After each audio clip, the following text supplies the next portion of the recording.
Bonjour à tous, on se retrouve sur ce chapitre 2 pour la suite du cours qu'on a un petit peu interrompu en plein milieu la semaine dernière, mais bon, il fallait pas vous en donner trop quand même pour la première semaine.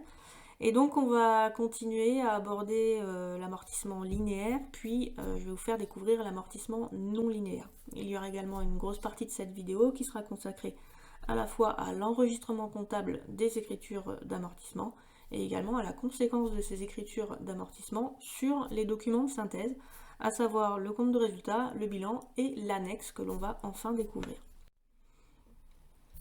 Donc je vous rappelle qu'au niveau de la progression du cours, on en est au point 2.2 où on est en train en fait d'apprendre à établir des plans d'amortissement. Donc je vous ai appris dans la précédente vidéo à établir un plan d'amortissement linéaire et on avait fait une première application. Et là on va redémarrer sur la deuxième application du cours qui correspond à un plan d'amortissement linéaire d'un logiciel que l'entreprise a acquis le 3 avril de l'année N pour un coût d'acquisition de 9 000 € hors taxe. Elle compte utiliser ce logiciel pendant 3 ans, sachant que ce logiciel a été mis en service le 15 avril de l'année N. On a un exercice comptable qui coïncide avec l'année civile, et donc dans un premier temps, je vais vous demander d'extraire les informations de l'énoncé pour pouvoir compléter l'en-tête du plan d'amortissement. Donc repérer dans la nature de l'immobilisation qui est concernée ici par le plan d'amortissement, déterminer avec votre plan de compte dans quel compte cette immobilisation est enregistrée, et puis ensuite le type d'amortissement, date d'acquisition, date de mise en service, etc. etc. Voilà, j'ai complété l'en-tête du plan d'amortissement. Il s'agit ici donc d'une acquisition de logiciel qui s'enregistre dans le compte 205 et plus spécifiquement on peut le mettre dans le compte 205.1 logiciel. Le type d'amortissement pratiqué ici est linéaire puisqu'on ne vous précise pas d'unités d'œuvre qui vont être utilisées pour amortir. Donc de fait, on considère que le mode linéaire est le mieux adapté pour amortir ce logiciel. On fait bien attention ici parce qu'il y a une date d'acquisition qui est différente de la date de mise en service. Ça veut dire qu'on a acheté le logiciel et puis on a peut-être eu un temps de formation, d'utilisation qui fait qu'on l'a véritablement mis en service au 15 avril de l'année N. Ensuite, sur la durée d'utilisation, on retient 3 ans. La date de début d'amortissement donc, est le 15 avril de l'année N, donc ça c'est important puisque vous voyez bien que vous avez deux dates et souvent vous vous trompez entre la date d'acquisition et la date d'amortissement. Donc on surligne ici le 15 avril. Et puis vous avez un taux d'amortissement ici qui s'écrit un peu bizarrement, je ne sais pas si vous avez vu, c'est 100% donc divisé par 3, donc sur la calculatrice vous trouvez 33,333333 à l'infini. Donc il y en a plein qui vont dire, bah du coup ça fait, alors il y en a au plus simple ils écrivent 33%, alors du coup ça arrondit vraiment trop, et 33,33 ça arrondit également trop, donc on écrit le taux comme étant 33,1 tiers, puisque c'est 33% plus 0,33333, ce qui correspond à un tiers. Ça va avoir son importance en fait au niveau du calcul des annuités d'amortissement, puisque quand vous multipliez votre base par votre taux, vous devez avoir une annuité d'amortissement qui n'est pas trop arrondie. La valeur brute ici correspond au coût d'acquisition de l'immobilisation, elle est déjà donnée, donc 9 000 €.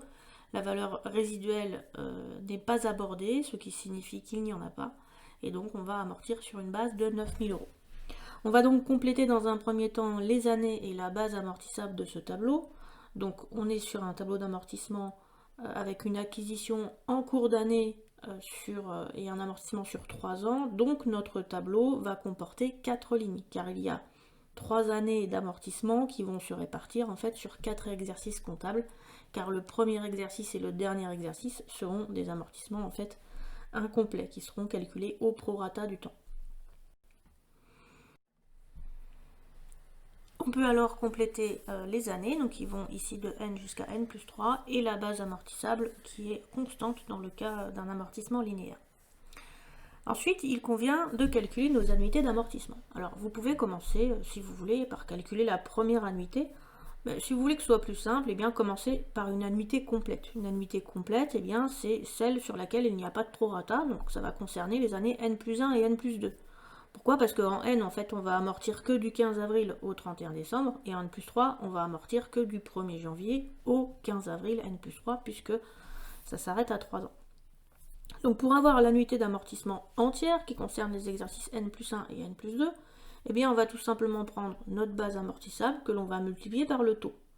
Et là, vous dites, oh là là, base fois taux, mais c'est quoi 33 un tiers? Comment est-ce que je tape ça sur la calculatrice? Et bien en fait, on ne va pas faire base fois taux dans le cas présent, puisque le taux, en fait, il a été obtenu en faisant 100% divisé par 3. Ben, on va directement faire base divisé par la durée d'utilisation. Comme ça nous évitera toutes les erreurs d'arrondi. Donc je vous déconseille d'utiliser le taux lorsque vous avez tout un tas de chiffres après la virgule. Il est préférable de diviser directement ici par 3. Donc on fait 9000 divisé par 3, et donc on va trouver une annuité d'amortissement qui est de 3000 € ici pour les années N+1 et N+2. Pour l'année N et l'année N+3, on va devoir calculer en fait le nombre de jours qu'il y a entre le 15 avril de l'année N, qui est la date de mise en service, et le 31 décembre de l'année N, qui correspond à la date d'inventaire, afin de calculer le nombre de jours d'utilisation, qui implique qu'on n'aura pas une annuité de 3000 €, mais une annuité inférieure à 3000 €.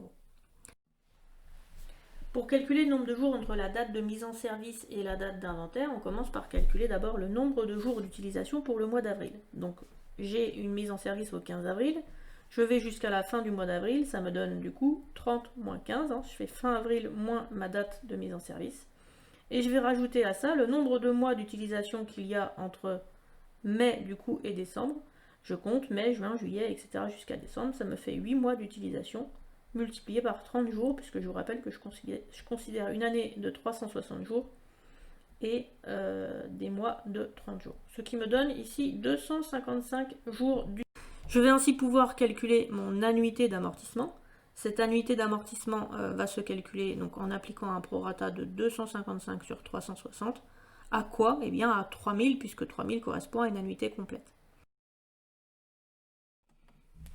Une fois que j'ai trouvé ma première annuité, donc qui ici s'élève à 2125, je vais pouvoir calculer ma dernière annuité, qui, je vous le rappelle, est une annuité qui va compléter la première, puisque la première annuité et la dernière annuité constituent une annuité complète d'amortissement. Ce qui vous donne donc 3000 annuités complètes moins la première annuité, et je trouve donc une dernière annuité d'amortissement qui s'élève à 875. Vous allez maintenant prendre le temps de terminer votre tableau d'amortissement en faisant le cumul de vos annuités, puis en calculant la valeur nette comptable de fin d'exercice. Évidemment, vous pouvez faire pause pour prendre le temps de faire les choses avant de regarder la correction.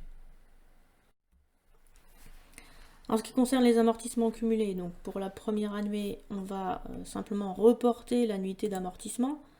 L'annuité qui est ici se reporte, et ensuite, pour la suite, vous allez prendre l'amortissement cumulé de la première année, plus l'annuité d'amortissement qui est ici, donc 2125 plus 3000 égale 5125, plus 3000 égale 8125, plus 875 égale 9000.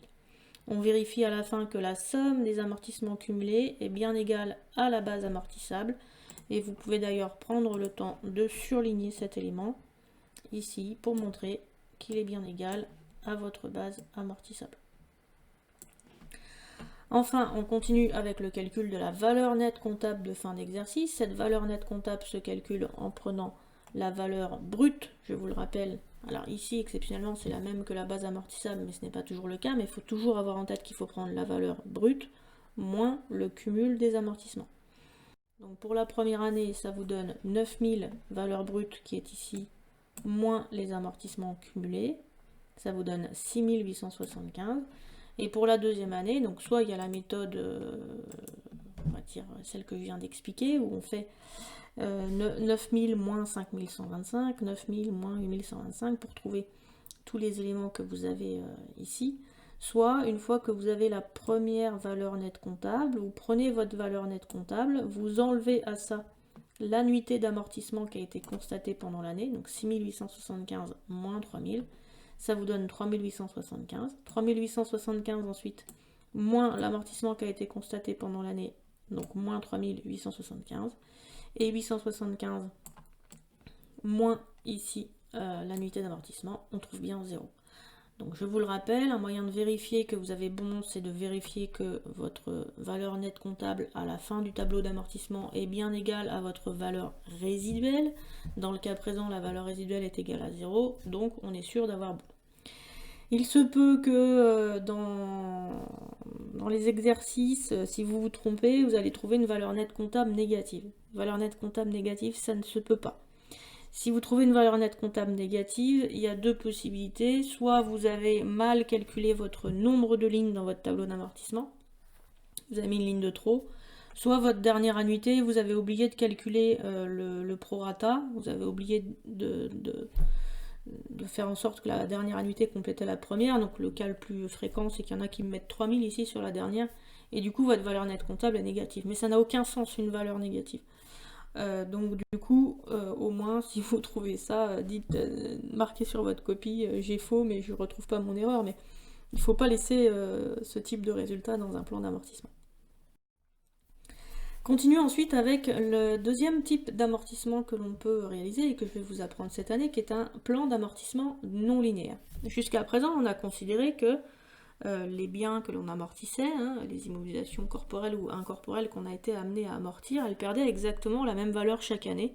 Ça veut dire qu'on considère que la perte de valeur évolue linéairement avec le temps. Donc chaque année, inexorablement, nos biens perdent la même valeur. Or, il se peut que nos biens perdent de la valeur peut-être plus au début d'utilisation parce qu'on l'utilise plus et un peu moins en fin d'utilisation, ou vice-versa. Et donc, on a trouvé un moyen alternatif de mesurer la consommation des avantages économiques attendus des immobilisations en utilisant ce qu'on appelle des unités d'œuvre. Une unité d'œuvre, c'est un mot compliqué pour dire une chose simple, c'est qu'on va essayer de repérer la consommation de l'immobilisation avec une grandeur physique. Alors bien sûr, pour les voitures, ce qui est bien, c'est d'utiliser les kilomètres. Pour les machines, ça peut être le nombre de pièces produites ou le nombre d'heures de fonctionnement. Et donc on peut trouver des unités qui permettent de mesurer mieux la consommation de ces immobilisations. Donc dès lors que vous avez une unité physique qui peut servir pour mesurer cette consommation, eh bien vous pouvez opter pour un amortissement non linéaire si vous estimez que ça mesure mieux la consommation et que ça donne une image fidèle du patrimoine. Vous allez amortir sur la durée d'utilisation prévisionnelle qui sera prévue au départ par la direction de l'entreprise, avec une date de départ d'amortissement qui est toujours la date de mise en service. Et vous allez calculer vos annuités, cette fois-ci en prenant votre base amortissable, multipliée par le nombre d'unités d'œuvre que vous comptez consommer l'année en question, divisé par le nombre total d'unités d'œuvre que vous comptez consommer sur l'ensemble de la durée d'utilisation. La valeur nette comptable se calcule comme d'habitude, valeur brute moins totale des amortissements pratiqués. Mettons cela en illustration avec un exemple. Je vous soumets ici l'application 3 sur laquelle vous allez devoir établir un plan d'amortissement non linéaire. Faites attention, je crois qu'il y a une petite erreur de frappe sur mon polycopier.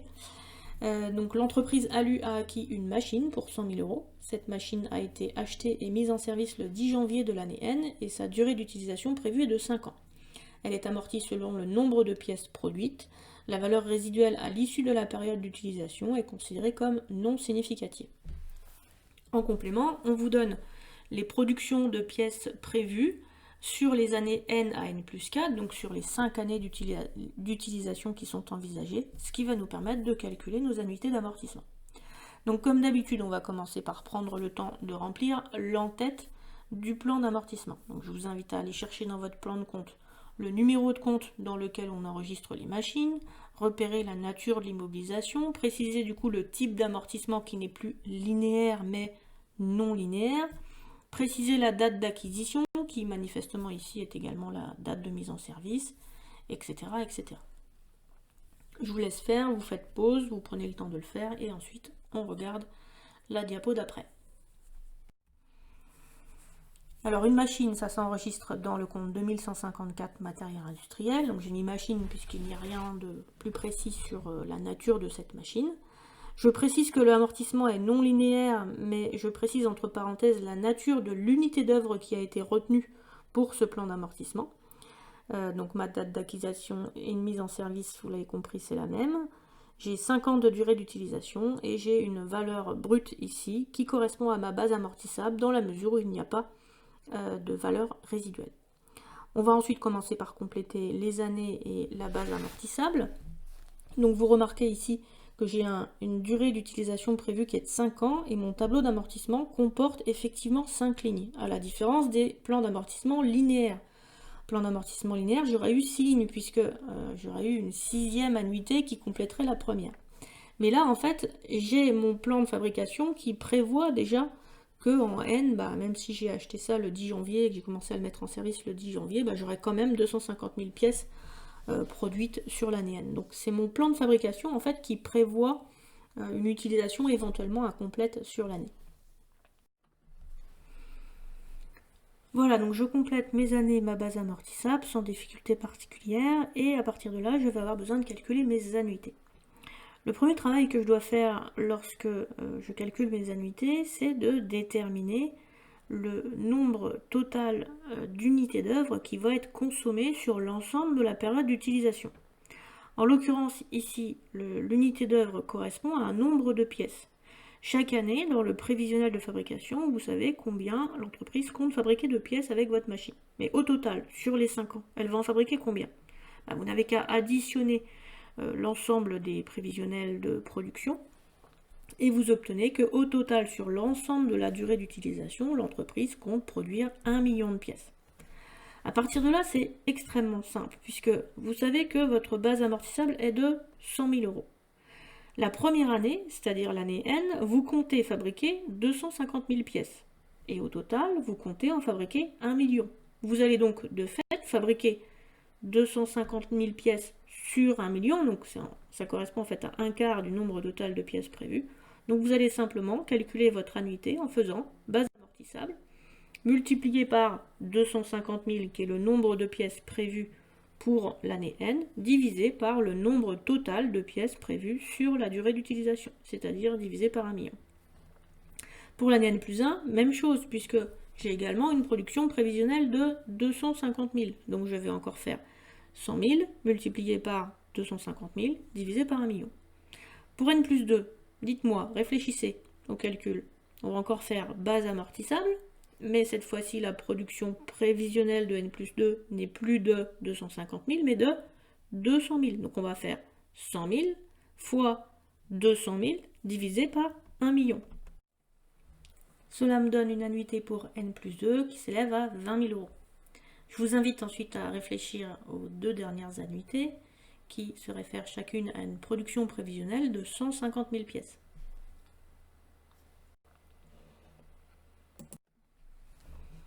Donc pour N plus 3, on fait base amortissable multipliée par 150 000 divisé par 1 million, ça nous donne 15 000 euros. Même chose pour N plus 4, puisque la production prévisionnelle de N plus 4 est la même que pour N plus 3. On va pouvoir finir le tableau d'amortissement en calculant le cumul des amortissements ainsi que la valeur nette comptable de fin d'exercice. Je vous laisse faire pause pour terminer votre tableau d'amortissement. Vous calculez votre cumul d'amortissement et toujours une vérification. Vous vérifiez que le total des amortissements cumulés à la fin de votre plan d'amortissement est bien égal à votre base amortissable, ici en l'occurrence 100 000. Ensuite, vous calculez votre valeur nette comptable en faisant valeur brute moins cumul des amortissements. Et vous vérifiez qu'à la fin de votre tableau d'amortissement, votre valeur nette comptable est égale à la valeur résiduelle. Dans le cas présent, il n'y a pas de valeur résiduelle, donc vous trouvez un montant qui est égal à 0. Une fois qu'on a réussi à mesurer de manière extra-comptable la consommation des immobilisations, donc plus simplement la perte de valeur de nos immobilisations, eh bien on va devoir le constater en comptabilité par une écriture d'inventaire. Cette écriture d'inventaire, vous l'avez compris, elle constate une consommation. Quand je constate un amortissement, est-ce que mon entreprise s'enrichit ou est-ce qu'elle s'appauvrit? Évidemment, on constate que l'entreprise s'est appauvrie, puisque on a toujours les immobilisations, si on ne les a pas vendues, mais elles ont moins de valeur qu'avant. Donc la valeur de notre patrimoine a diminué.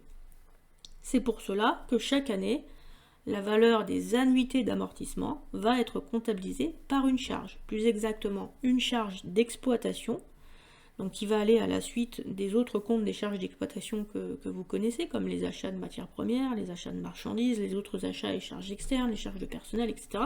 Et bien tout en bas de la rubrique charges d'exploitation, vous allez trouver les dotations aux amortissements, en l'occurrence ici sur immobilisation incorporelle ou corporelle. Donc cette charge, je vous l'ai dit, elle constate l'appauvrissement de l'entreprise. On dit que c'est une charge qui est calculée mais non décaissée. Pourquoi? Parce que eh bien cette charge n'engendre aucune sortie de trésorerie. Certes, on constate que l'entreprise s'est appauvrie, mais si elle s'est appauvrie, c'est pas parce qu'elle a moins d'argent, pas parce qu'elle a moins de trésorerie. C'est simplement parce que la valeur de ces immobilisations est plus faible qu'avant. D'accord? Donc charge calculée, mais non décaissée. Ça veut dire que je ne donne d'argent à personne en fin d'année, en fait, quand je constate que mes immobilisations ont perdu de la valeur. Ça sera important, cette notion, lorsqu'on sera amené à se demander dans quelle mesure l'entreprise a dégagé de la trésorerie. Donc gardez-vous ça dans un petit coin de tête.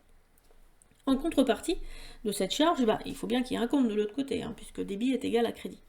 Concrètement, qu'est-ce qui a perdu de la valeur? C'est notre immobilisation. Or, notre immobilisation, elle a été enregistrée dans quel compte lorsqu'elle a été achetée?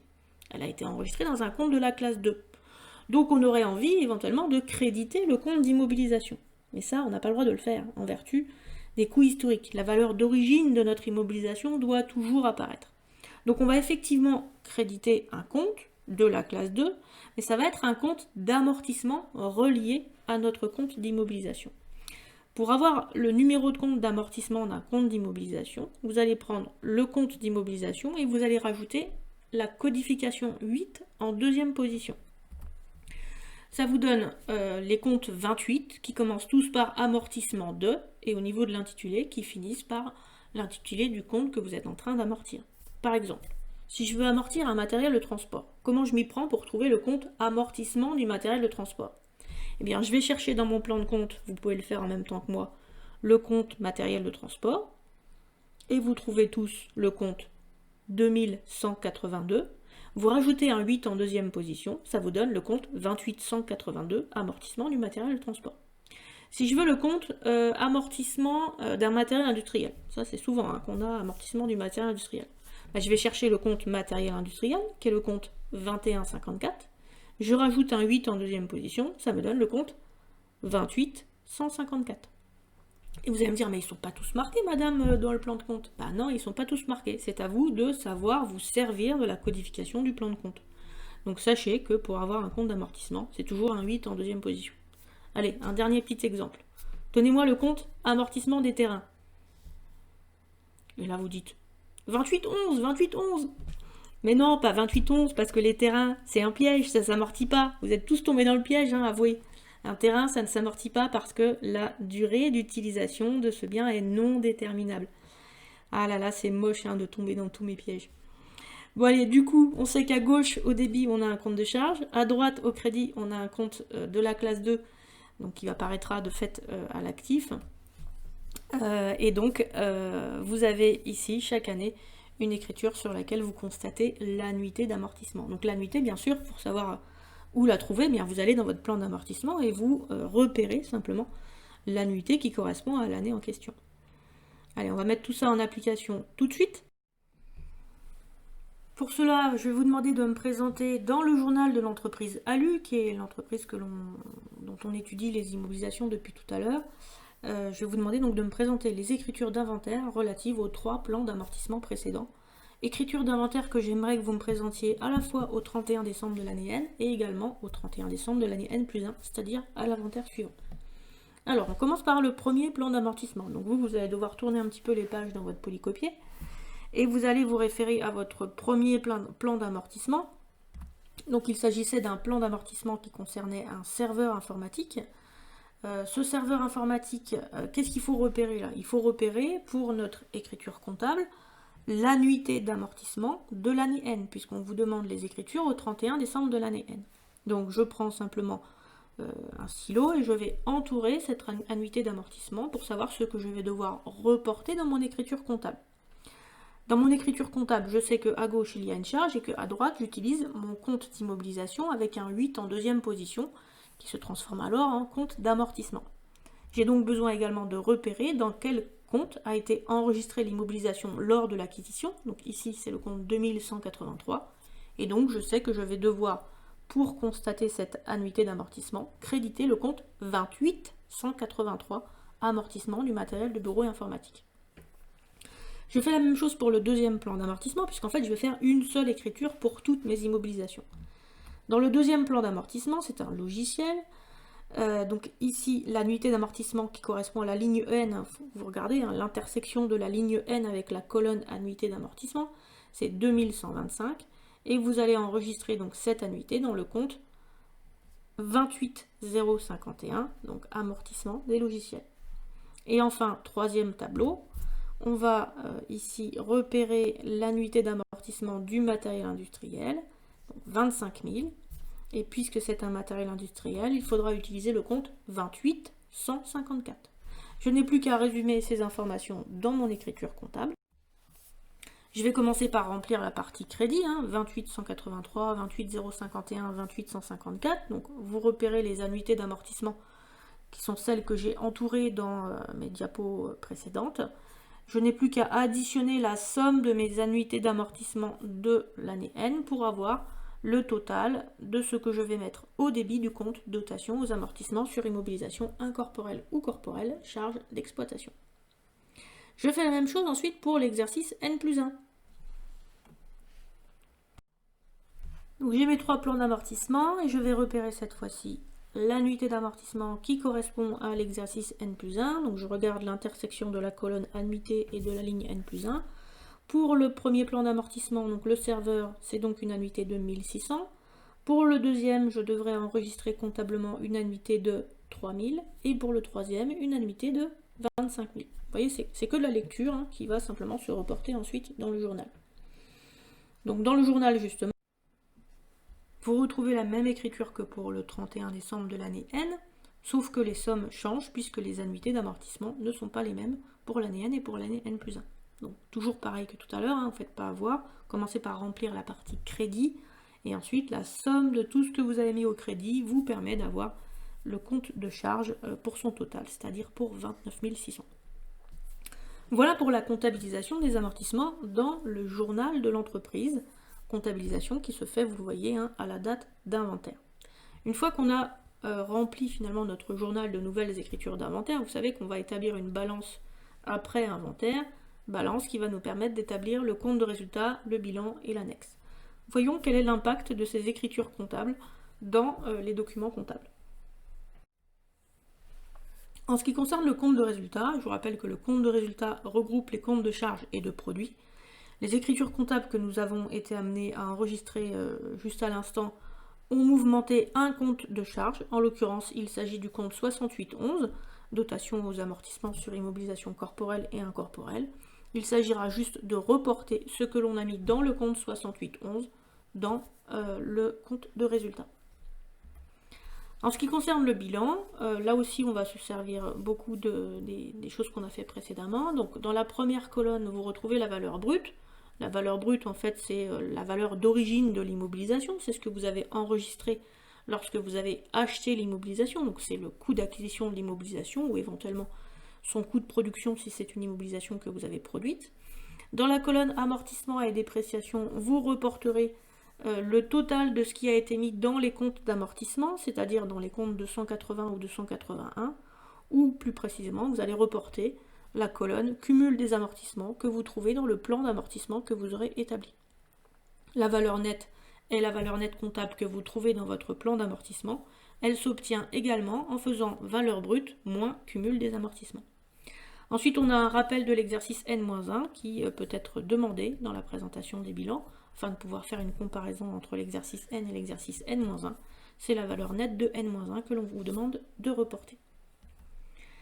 Alors, il est à noter qu'un bien continue à être inscrit au bilan tant qu'il continue à être utilisé par l'entreprise. Ça veut dire que si vous avez un bien qui est totalement amorti, on avait une voiture, on comptait l'utiliser pendant 5 ans, on l'a utilisé pendant 5 ans. Forcément, si on l'a utilisé pendant 5 ans, qu'on l'avait amorti sur 5 ans, ça veut dire que sa valeur nette comptable elle est égale à 0. Et bien pour autant, si vous continuez à l'utiliser au-delà de 5 ans, ce qui arrive assez régulièrement, eh bien vous allez continuer à laisser apparaître cette voiture dans le bilan, même pour une valeur nette comptable nulle. Donc vous aurez la valeur brute de l'immobilisation, je ne sais pas si vous l'aviez acheté 20 000, ça fait 20 000. Amortissement et dépréciation, ça fera 20 000. Valeur nette 0. Et valeur nette de l'année d'avant, peut-être 0 aussi, si ça fait plusieurs années que vous l'utilisez alors qu'elle est déjà amortie. Donc tant que l'immobilisation est utilisée dans l'entreprise, on la laisse dans le bilan, même pour une valeur nette comptable nulle. Continuons avec les tableaux de l'annexe. Vous savez, l'annexe, on en parle depuis le début d'année en disant que c'est un document qui va compléter les informations du bilan et des comptes de résultats. Mais on n'a jamais eu l'occasion de la découvrir puisque ce n'est qu'au moment de l'inventaire en fait que ces informations vont être complétées. Vous avez deux tableaux qui concernent les immobilisations et donc les amortissements. Un tableau qui s'appelle tableau des immobilisations et un tableau qui s'appelle tableau des amortissements. Pour le tableau des immobilisations, c'est pas très compliqué. Dans la colonne A, vous allez retrouver la valeur brute à l'ouverture de l'exercice. Donc en fait, c'est la valeur à laquelle vous avez acheté les immobilisations. Vous ne la mettez, cette valeur, que si vous possédiez les immobilisations au 1er janvier. Si vous n'aviez pas ces immobilisations au 1er janvier, vous ne mettez pas la valeur d'origine ici. Dans la colonne B, vous mettez la valeur des immobilisations que vous avez achetées, valeur d'origine, toujours. Dans la colonne C, vous mettrez la valeur toujours d'origine des immobilisations que vous avez vendues. Donc si vous avez vendu 1000 € une immobilisation que vous avez acheté 20 000 €, eh bien il convient de mettre en diminution 20 000. Parce que ce qui m'intéresse, c'est vraiment la variation du compte de la classe 2, celui dans lequel vous aviez acheté l'immobilisation. Alors pour l'instant, la colonne diminution, en fait, on ne va pas l'utiliser puisque c'est juste dans la dernière partie du cours, quand j'aborderai les sessions, qu'il y en aura. Et enfin, pour la colonne valeur brute, forcément, le montant des immobilisations que vous avez à la fin de l'année, c'est celui que vous aviez au départ, plus celles qui sont rentrées, moins celles qui sont sorties. C'est comme un compte de stock en fait. Ça vous donne colonne A plus colonne B moins colonne C. Le principe du tableau des amortissements est à peu près le même. L'idée, c'est de justifier le montant des amortissements qui figure dans la deuxième colonne du bilan. Dans la deuxième colonne du bilan à l'actif, donc vous avez le montant des amortissements de début d'exercice, qui va varier d'un exercice à l'autre, puisque si on constate de nouveaux amortissements, bien forcément les amortissements se cumulent d'un exercice à l'autre, donc ça va augmenter. Donc on prend le montant des amortissements qui existaient en début d'année, on rajoute les amortissements qui ont été constatés pendant l'année, on enlève éventuellement le total des amortissements qu'on avait pratiqués sur des immobilisations qu'on a vendues pendant l'exercice, on reviendra dessus un petit peu plus tard, et à la fin du coup de l'année, le montant des amortissements qu'il y a dans notre colonne amortissement correspond aux amortissements qu'il y avait en début d'année, plus ceux qu'on a constatés pendant l'année, moins ceux qu'on a enlevés pendant l'année. Alors évidemment, le tableau est assez théorique comme ça, le mieux c'est de faire une application, et je vais vous proposer ici de remplir compte de résultats, bilan et tableau d'annexe pour l'entreprise ALU. Alors ici, on commence par compléter le compte de résultats sur notre entreprise ALU. Donc vous avez ici à reporter le montant de ce qui a été enregistré dans les comptes de la classe 6 pour l'exercice N et pour l'exercice N plus 1. L'exercice N plus 1 vous est demandé sur la colonne de gauche et le rappel de l'exercice N vous est rappelé sur la colonne de droite. Rien de plus simple. Vous prenez ce que vous avez mis dans votre compte de charge ici pour l'exercice N et vous le reportez. Simplement sur la bonne ligne, 27 445. Ensuite, vous allez chercher l'écriture que vous avez enregistrée en N plus 1 et vous le reportez également, pareil, sur la bonne ligne, donc 29 600. Donc pour compléter les comptes de résultats, c'est pas très compliqué, c'est juste la recopie finalement du solde du compte 6811.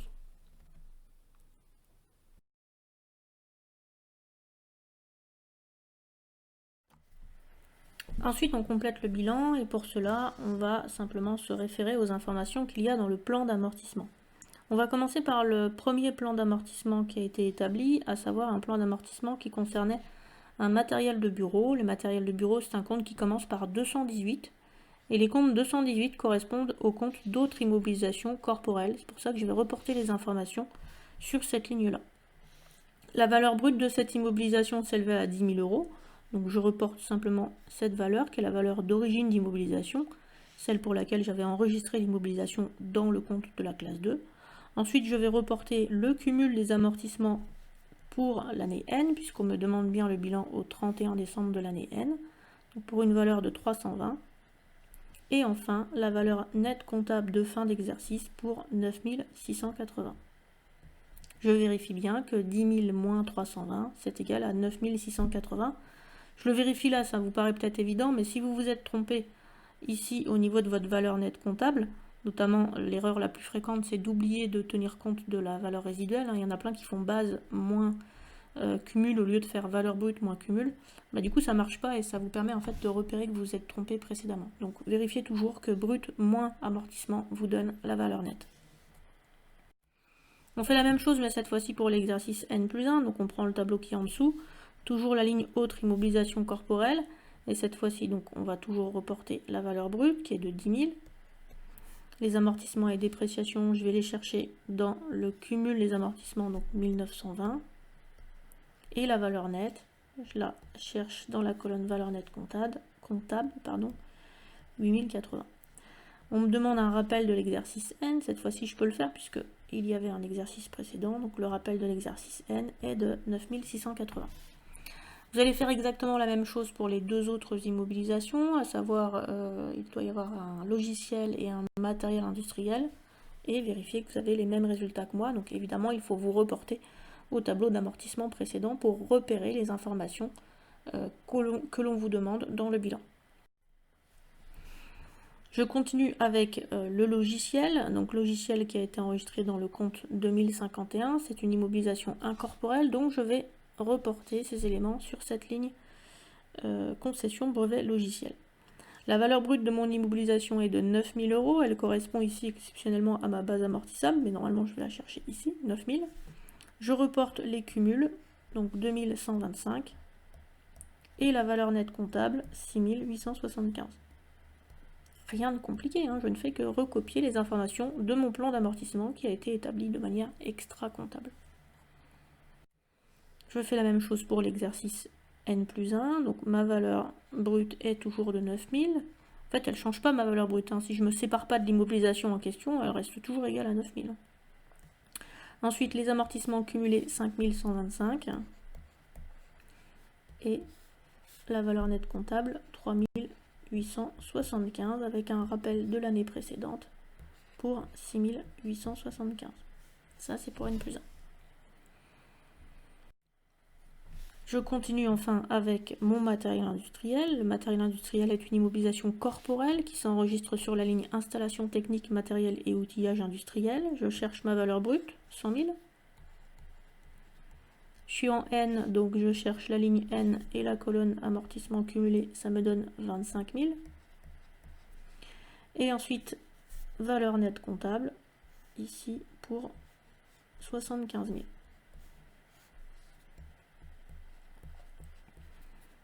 Je n'ai rien pour l'exercice N-1 parce qu'il n'y avait pas d'autre année dans mon plan d'amortissement.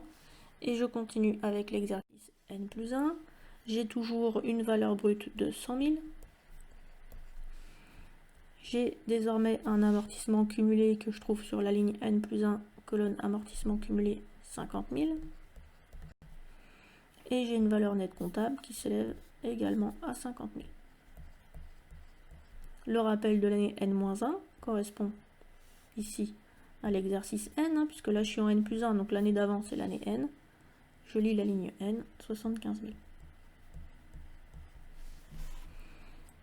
Voilà, on a ainsi complété les différentes lignes du bilan, et vous devez obtenir un bilan qui ressemble à cela, donc bilan de l'exercice N, puis bilan de l'exercice N+1. Vous devez constater que vos amortissements ici, en fait, ils ont changé. Votre valeur brute, elle n'a pas changé, en fait, parce que vous n'avez pas acheté d'immobilisation ou cédé d'immobilisation pendant la période. Mais vos amortissements entre N et N+1, en fait, ils ont augmenté. Ils ont augmenté parce que chaque année, les annuités d'amortissement se cumulent. Et donc, les amortissements ont augmenté du montant des annuités de l'année. On continue ensuite avec le tableau des immobilisations et le tableau des amortissements. Pour le tableau des immobilisations, c'est simplement en fait justifier le montant de la valeur brute des immobilisations. Valeur brute à l'ouverture de l'exercice. L'ouverture de l'exercice ici, c'est l'ouverture de l'exercice N+1, donc c'est le 1er janvier de l'année N+1 qui m'intéresse ici. Ou plus exactement le 31 décembre de l'année N. Est-ce qu'au 31 décembre de l'année N, vous possédiez déjà vos immobilisations?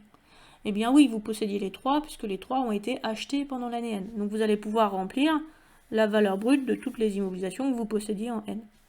Vous n'avez rien acheté pendant l'exercice N+1 et rien vendu pendant l'exercice N+1, donc en fait, du coup, votre valeur brute à la clôture de l'exercice est égale à A plus B moins C, Donc en fait, vous avez exactement la même valeur brute à la fin de l'exercice que la valeur brute à l'ouverture de l'exercice. On trouve ici 9 000, 100 000 et 10 000 qui correspondaient aux valeurs brutes de nos 3 immobilisations qui avaient été acquises, je vous le rappelle, pendant l'année N. C'est pour ça que dès le début de l'année N+1, elles apparaissent dans la colonne A. En fait, concrètement, ce tableau de l'annexe, il sert à quoi? Eh bien, il sert à expliquer l'éventuelle variation qu'il peut y avoir entre la valeur brute de nos immobilisations sur 2 bilans successifs. Cette colonne qui est ici, alors sans le total, mais correspond à la colonne que vous avez dans le bilan de l'entreprise ALU au 31 décembre de l'année N, qui correspond en fait au 1er janvier de l'année N+1. C'est pour ça que c'est marqué valeur brute à l'ouverture de l'exercice. Et la colonne qui se trouve ici, colonne D, correspond à la valeur brute en fin d'exercice comptable, mais ça correspond en fait au début du prochain exercice comptable. Donc vous constatez qu'entre là et là, en fait, il n'y a pas eu de variation. Pourquoi? Parce qu'il n'y a eu ni acquisition, ni cession. D'où cette colonne qui reste identique. On va faire la même chose, cette fois-ci, avec le tableau des amortissements, qui, comme vous l'avez compris, je l'espère, va expliquer en fait la variation entre cette colonne-là et cette colonne-là. Pour le tableau des amortissements, donc tableau des amortissements à établir au 31 décembre de l'année N+1, on vous demande dans un premier temps le montant des amortissements cumulés au début de l'exercice. Alors le début de l'exercice N+1, ça correspond à la fin de l'exercice N. Donc le montant des amortissements cumulés au début de l'exercice N+1 va se trouver sur la ligne N, dans la colonne cumul. Donc pour cette première immobilisation qui correspond au matériel de bureau, donc on remplit, je vous rappelle, la ligne autre immobilisation, ici. Donc montant des amortissements cumulés au début de l'exercice 320. Ensuite, augmentation, dotation de l'exercice. Y a-t-il eu des dotations pendant l'exercice N+1? Bah oui, regardez, sur la ligne N+1, il y a eu ici des dotations aux amortissements constatées pour 1600. Donc j'avais 320 au début, je constate des dotations de 1600. Il n'y a pas eu de cession, donc pas de diminution d'amortissement. Le montant des amortissements cumulés à la fin de l'exercice correspond à 320 plus 600, 1600, pardon, ça nous fait 1920. Et ce 1920, en fait, ce n'est rien d'autre que le cumul que vous trouvez dans votre tableau d'amortissement. Donc en fait, vous n'avez qu'à recopier le montant des amortissements cumulés plus la dotation, ce qui vous donne les amortissements cumulés. Allez, on essaye de le faire pour une autre immobilisation. Il s'agit du logiciel, je vais remplir la ligne logiciel. Quel est le montant des amortissements au début de l'exercice N+1? Le début de l'exercice N+1, c'est la fin de l'exercice N. Je prends le cumul des amortissements, soit 2125. Donc ça, c'est au début de l'exercice N+1, pardon, au début de l'exercice N+1, il y avait 2125 € d'amortissement. J'enregistre une dotation pendant l'année N+1 de 3000. Donc je suis passé de 2125 plus les 3000, ce qui me donne un montant des amortissements cumulés en fin d'exercice de 5125. Alors là c'est facile en fait parce qu'il n'y a qu'un seul logiciel. S'il y avait plusieurs logiciels, je devrais prendre 2 tableaux d'amortissement, additionner le montant des amortissements de mes 2 logiciels, les 2 dotations, etc. Donc là il y aura des exercices un petit peu plus compliqués qui vont suivre, mais pour l'instant il n'y a qu'une immobilisation par ligne. Enfin, troisième tableau d'amortissement, il s'agit du matériel industriel. Donc je cherche le montant des amortissements cumulés au début de l'exercice N plus 1, c'est-à-dire à la fin de l'exercice N, soit 25 000. Je vais le chercher ici. Plus les dotations de l'exercice 25 000, que je vais chercher ici. Ce qui me donne un montant d'amortissement cumulé en fin d'exercice de 50 000. Vous pouvez ainsi mettre les totaux que vous calculez simplement en faisant le total de tout ce qu'il y a dans la colonne. Et vous allez pouvoir constater que dans ce tableau des amortissements, eh bien, on a expliqué comment on est passé de la colonne amortissement de l'année dernière à la colonne amortissement de cette année dans le bilan. Illustration, donc je vous présente les 2 bilans qu'on a établis tout à l'heure. En fait, concrètement, ici, nos amortissements sont passés de ça à ça, par exemple de 2125 à 5125. Eh bien, l'explication du passage d'un bilan à l'autre se trouve dans le tableau des amortissements. Vous voyez qu'on retrouve les amortissements de l'année dernière et vous avez une explication dans les colonnes augmentation et diminution de ce qui s'est passé pour arriver aux nouveaux amortissements.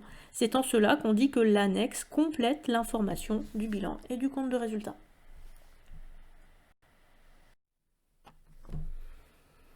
Avant de passer à la partie sur les sessions, j'aimerais aborder deux points complémentaires avec vous. Le premier concerne la modification éventuelle du plan d'amortissement. Je vous l'ai dit, lorsqu'on établit un plan d'amortissement, on l'établit dès l'entrée de l'immobilisation dans le patrimoine de l'entreprise. Donc avant même qu'on commence à l'utiliser, on fait un prévisionnel de la consommation des avantages économiques futurs de l'immobilisation. Mais il se peut que certains événements viennent un petit peu perturber le prévisionnel qu'on ait fait, en tout cas rendre le prévisionnel moins pertinent, et c'est pour ça qu'on peut être amené dans certains cas à modifier ce prévisionnel. En effet, dès lors que vous modifiez significativement l'utilisation que vous avez prévue du bien, par exemple vous changez un petit peu les conditions d'exploitation parce que vous avez décidé d'augmenter la production, de diversifier la production, et du coup vous êtes amené à modifier significativement l'utilisation d'une machine qui devait être sous-utilisée, puis finalement vous allez l'utiliser au maximum de ses capacités, eh bien, vous allez devoir constater que cette machine, en fait, se consomme plus rapidement que prévu. De même, lorsque la base amortissable dont vous avez tenu compte pour calculer votre amortissement est modifiée parce que vous avez, par exemple, dépensé dans un composant pour le renouveler, vous avez amélioré votre machine en achetant une option complémentaire qui fait qu'elle est plus efficace, par exemple, ou alors dans le sens inverse, eh bien, vous constatez que vous avez un bien qui a perdu significativement de la valeur, en tout cas probablement par rapport à l'évolution du marché, eh bien votre base amortissable peut varier soit à la hausse, soit à la baisse. Dès lors, les prévisions d'annuité que vous avez faites ne sont pas conformes à l'image fidèle que vous allez vouloir rendre à la fin de l'année, et vous allez être amené à modifier le plan d'amortissement. Donc dans ces cas-là, les amortissements des années antérieures ne seront pas modifiés, puisque vous n'allez pas modifier les anciennes écritures comptables, mais par contre, les amortissements des années postérieures à l'événement qui modifient le plan, eh bien, vont être modifiés. On ne fera pas d'exemple pour mettre en application cette notion, mais sachez que même si au départ on établit un prévisionnel, eh bien, on peut être amené à revenir sur cette évaluation de la consommation des avantages économiques attendus. Enfin, dernier point que je voudrais aborder avec vous, qu'on va également un petit peu survoler, puisque c'est un point qui concerne plutôt ceux qui vont vouloir continuer en comptabilité, il s'agit des amortissements dérogatoires. Donc vous avez vu, jusqu'à présent, on a traité de l'amortissement comptable des immobilisations, qu'on appelle également amortissement économique. La législation comptable est parfois, en fait, imprégnée un peu de règles fiscales, et en l'occurrence, afin de favoriser l'investissement, l'administration fiscale permet aux entreprises de constater des amortissements qui sont différents des amortissements économiques, qui sont différents des amortissements linéaires.